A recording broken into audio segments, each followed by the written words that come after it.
Do you ever have a weed eater that the button just wouldn't turn it off? So we have a Husqvarna here today. We're going to figure out why this thing won't shut off. It can be pretty irritating. The only way you can get it really to shut off is to choke it about half to death and then give it some gas and it'll flood it out. And all that does is ruin your spark plug. So what we're going to do is we're going to open this Husqvarna up and we're going to find out why this little button is not working. So the first thing we're going to do, we got a few screws in here in this handle. We're going to take it out, so that'll give us access to our little switch right here. So let's go ahead and pull these screws out. Now you have to be really careful with this because when you're finished pulling these screws out, things may fall out. So you want to be really careful when you pull this guy apart. And don't lose your screws. Matter of fact, we got us a little tray to put our screws in. That way we don't lose them.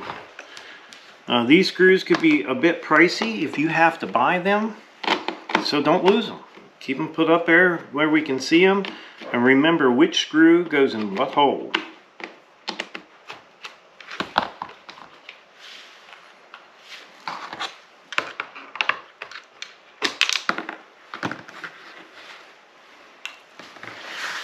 Now that we got our screws out of there, we're going to take a little screwdriver here and see if we can just kind of pop this guy open.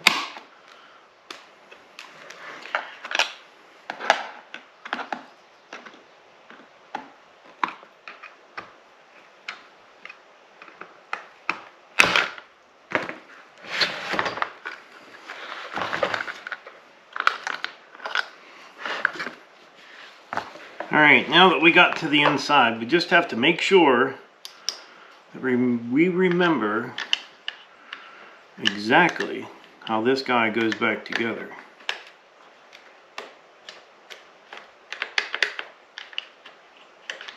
We're going to lay these parts out on the table just the way they go.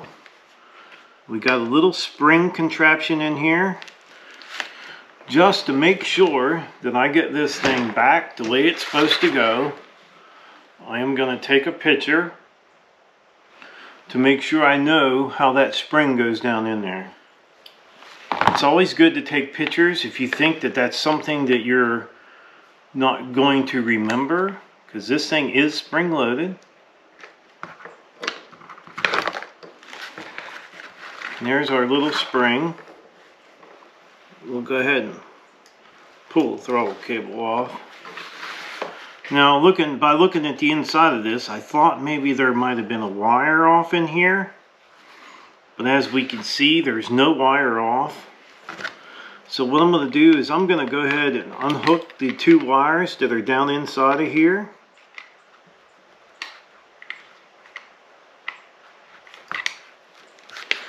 We're gonna go ahead and pull the switch out and test it.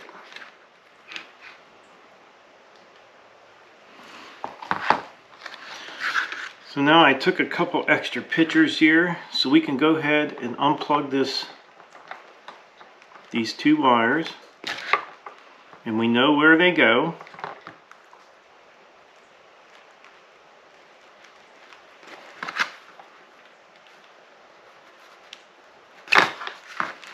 Now we'll take an ohm meter and we'll check this with an ohm meter to see if the switch is good or bad.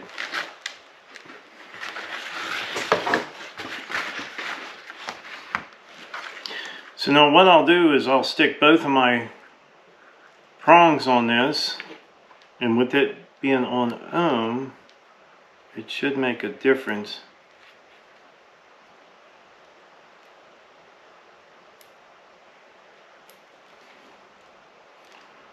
So that being said, we have a bad switch. The switch is bad, so what we'll have to do is go pick him up a new switch, get it mounted in here, make sure it works the way it should. Now to pull that switch out, what you have to do is you have to push in on these two clips. You push in on them and then push your switch out. So these little bumps here, you have to push in on them and push your switch out. All right, so we're going to get ready to test our switch. And this little ohm meter is going to do that for us. Sometimes this could be a little tricky. Actually, at first, I thought that the switch was bad. So what we're going to do is we're going to put one prong in on that side. We're going to put one prong in there. And then we're going to put one prong in here. Okay, and then we're going to push our button. We're going to push it. And if we push this button and that needle moves, that means it's getting contact. So let's push the button. You can see the needle move when I push the button. So that means that this switch is good. I didn't have it in there right the first time I tested it. And we ended up getting another one, but we have an extra switch now. So 90% of these Echo weed eaters and chainsaws, what happens is one of the wires will come off on the inside of the motor. Inside the housing, one of the wires will come off, and it makes the switch not work. So we're going to go ahead and tear this apart, and we're going to see which wire is off. Which one of these wires are disconnected inside there. Okay, we're going to start tearing this apart now and see where these wires go to. And I think they're behind this carburetor. So we're going to go ahead and we're going to start pulling the carburetor cover off and see if we can get to those wires. So all we have to do is go ahead and take this cover off your air filter. Pull it off. And then take the air filter out. And this air filter looks like it's going to need replaced. If we can do anything for him, we can clean this air filter. As you can see, that filter is really dirty. And then we're going to need an 8mm socket. And go ahead inside of here. You'll see in here there's 2 bolts. Go ahead and take these 2 bolts out. Make sure you keep track of your bolts. You don't want to lose anything. Otherwise, you're going to be going out and buying them.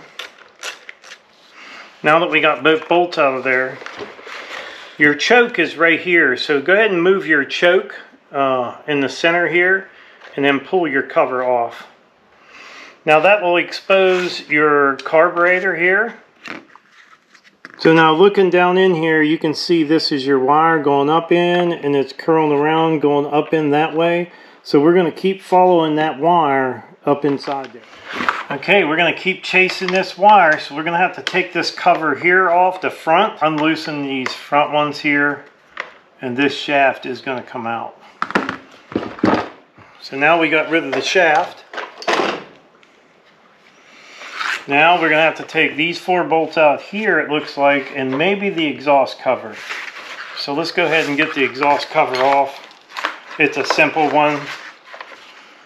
We'll go ahead and take it off.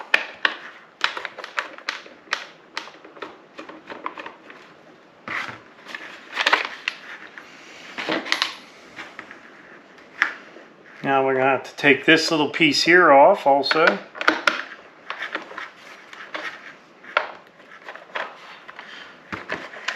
Now just to make sure I get them bolts in the right place, I'm going to go ahead and screw them back in here because I'm getting quite a few bolts setting around and I don't want to lose where they go.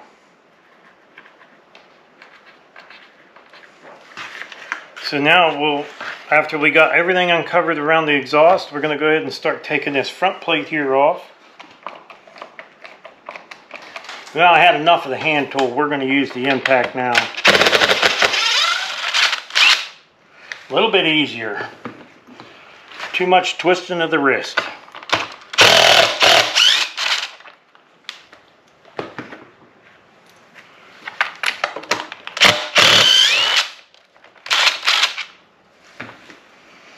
Alright, there might be some more that we have to take out. It looks like we're going to have to take the back ones out here. In the back where the pull string is, we're going to have to take out a few over here. I think they're into that plastic also.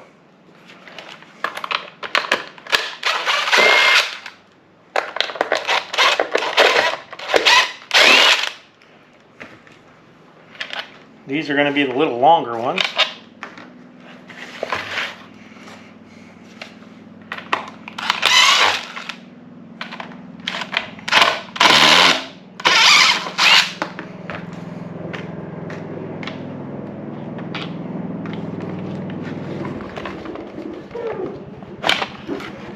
Okay, now our front cover will come off. Getting down to where these wires are.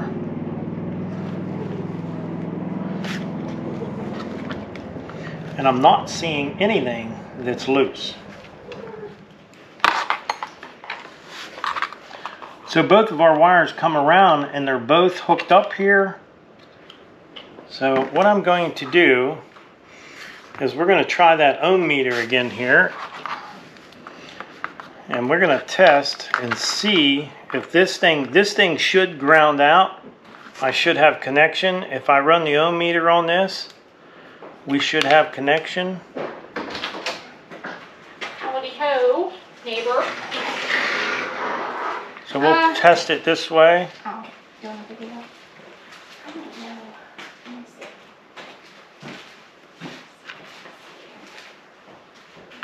And it is getting contact. So, that being said, there's got to be something wrong with one of these switches. And this one here I just plugged in and it seemed to work, so it should be good. So we're going to test our switch again. We're going to put that in there. We're going to plug this all in. And then if we push this switch, these two up here that I have here should get connection. So we're going to put the ohm meter on here.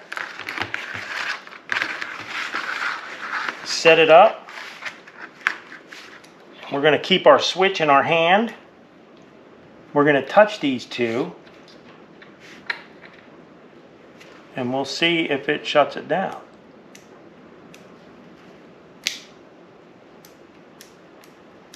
It is not.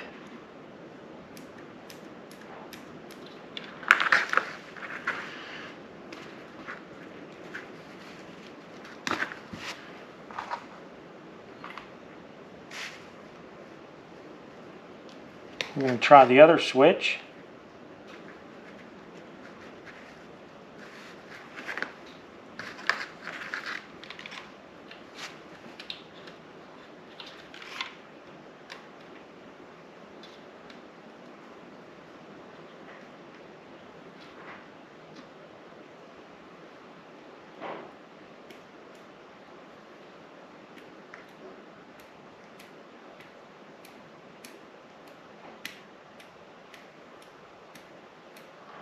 Okay, this switch is telling me it is good. I'm going to re-switch these. I'm going to take these, try this again.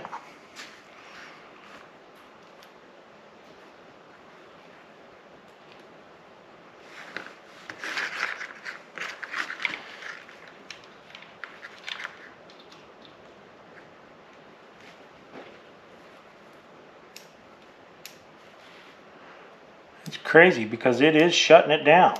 So now whether there was something in this switch and I was messing with it, but you can see, I don't know if you guys can see, the ohm meter here, when I turn the switch off, it should get connection, and it does.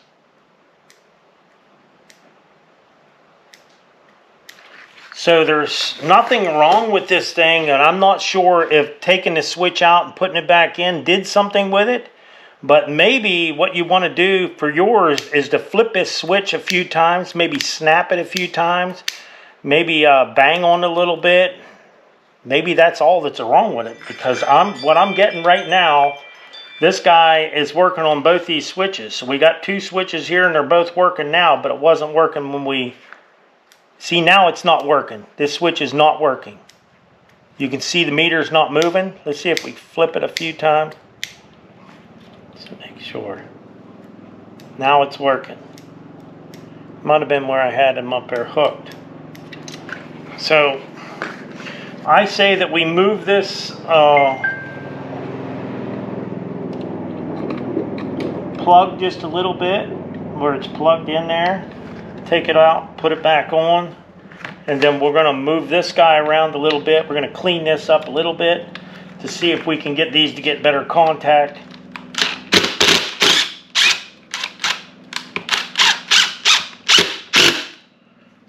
That should do it. Hopefully this guy, when we get it all back together, it's going to work fine, hopefully. It's getting connection. Now it's stuck on. I think it's having something to do with this switch right here. I think this switch, it's actually, yeah, you can see it's on and off. Look.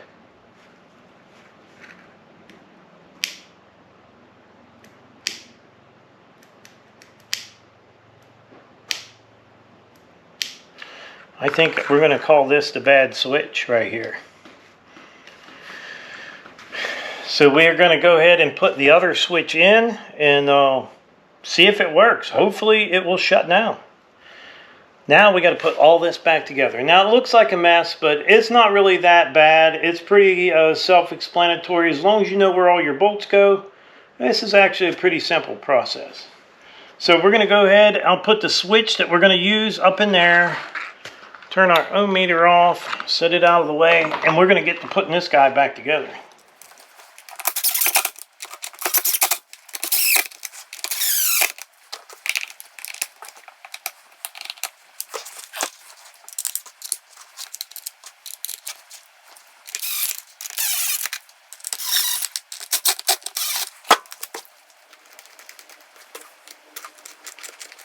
Yeah, I cleaned up the air filter a little bit. He's going to have to get a new air filter. This one here is definitely dirty.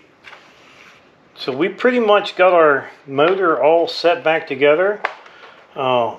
Pretty simple, pretty easy. All we got to do now is put our shaft on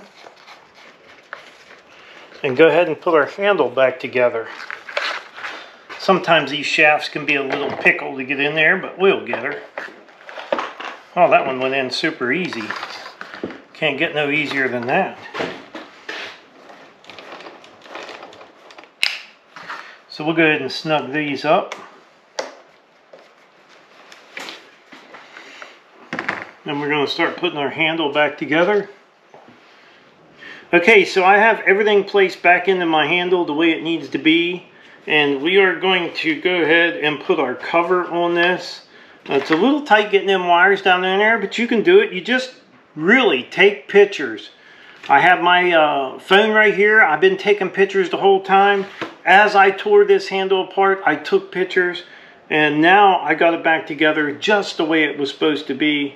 So that's what you got to do. You got to take pictures. And go ahead and snap this guy back into place. And then we'll get our bolts put in it.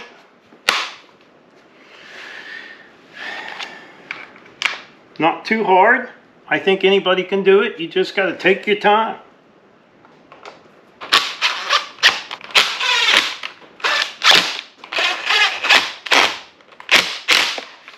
Okay, trigger, everything's working just the way it was. Now we're going to fire it up and see if it'll shut down.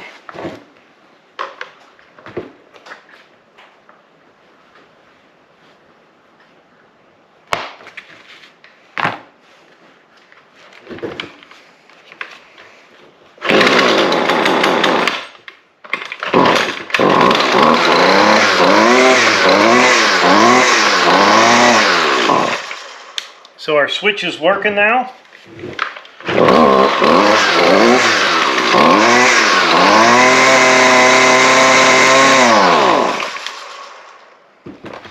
So there had to be something wrong with that switch that we had in there. I was fooling with it and it would work sometimes and then it would not work other times. So yeah, figuring out whether your switch is bad can be a little bit tricky. But I think we got it going back and running. The only thing I would ask him to do is change the air filter in that. Pretty easy. Just unloosen this little cap over here, take it off, and it's good to go.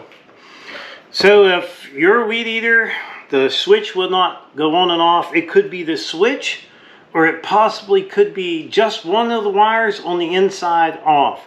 Now this little Husqvarna here, the switch, you can order it off Amazon.